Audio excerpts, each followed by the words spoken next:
Did you know that male cats get something kind of like PMS? Yep. That's right.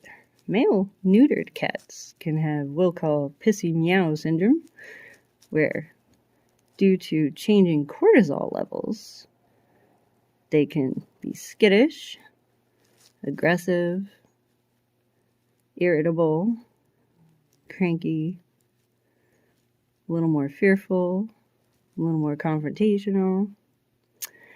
And this has all to do with moon phases. During the full moon, there's less cortisol, and during the new moon, there's more cortisol.